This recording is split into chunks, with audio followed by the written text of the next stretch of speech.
So just as a Q2 recap, Q2 was a unique quarter for Tesla due to a prolonged shutdown of our Shanghai factory. But in spite of all these challenges, it was one of the strongest quarters in our history. Most importantly, in June, we achieved production records in both Fremont and Shanghai. And as a result, we have the potential for a record-breaking second half of the year. I do want to emphasize this is obviously subject to force majeure, things outside of our control. The past few years have been quite a few force majeures.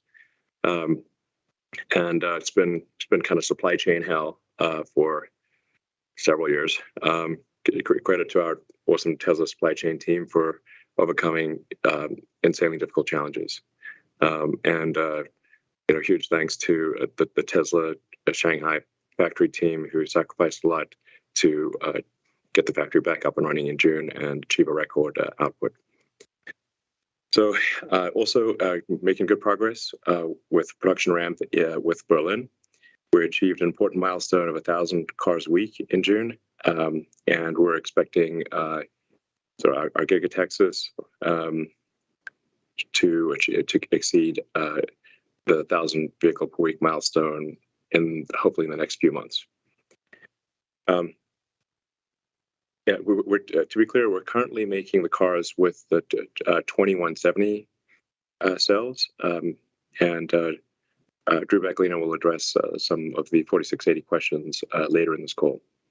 But it is worth emphasizing that we have enough 2170 cells to satisfy all vehicle production for the remainder of the year. So we're not dependent on 4680. 4680 will be important next year, but it is not important this year. That said, we have installed the second generation of manufacturing equipment for 4680 cells in Texas.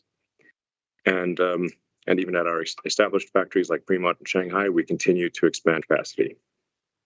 Regarding Autopilot, we have now deployed Fsd Beta with city streets driving capability to over 100,000 owners.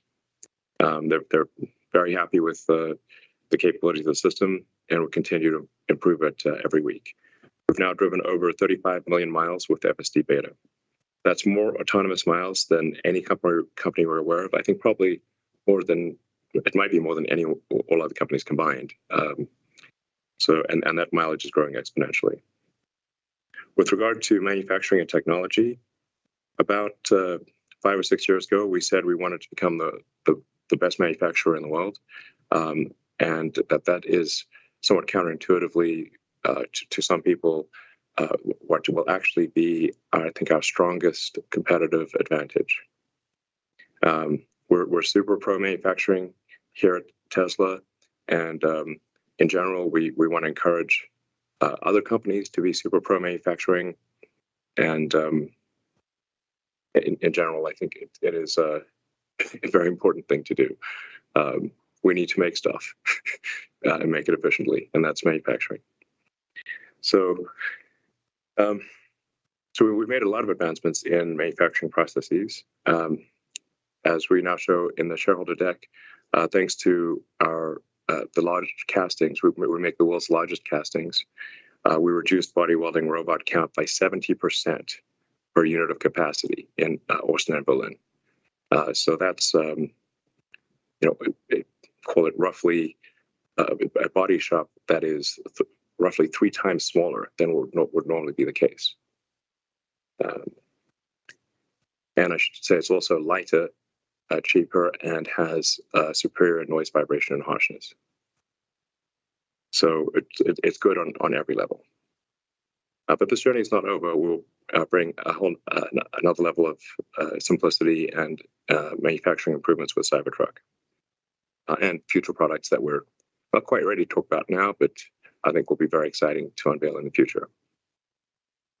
Our safety team also introduced a feature that tensions seatbelts if the vision system detects imminent collision, which has never been done before. So you can imagine that if you have a seatbelt that only tensions upon impact, you have very little time to tension the seatbelt. The car has literally got to be crunching to trigger the seatbelt tensioner. But because we have vision, we can actually see that a collision is about to occur with 100% probability before it actually happens. And so we can tension the seat belts, and we can even adjust the airbag deployment because we can see, not just feel. This is a fundamental safety advantage that Teslas are now able to offer. And this is also an over-the-air update. So this is something that will be in place in all cars that have at least AP3 hardware. In conclusion, we exited Q2 with a stronger production rate than ever before. Our team continues to focus on Cybertruck production readiness and some future platform design. We are expecting to be still expecting to be in production with the Cybertruck in the middle of next year, and we're very, very excited about that product. I think it might actually be our best product ever. Let's see, and Fsd Beta is on track to be released for all of North American customers before the end of this year, and hopefully, if we get regulatory approval, we'll also be releasing it hopefully in Europe and some other parts of the world. We're hosting our AI Day in a few months. I think people will be amazed at what we're able to show off in AI Day. So basically, there's a tremendous amount to look forward to in the second half of this year. And I want to thank all of our employees and suppliers for their super hard work during these challenging times.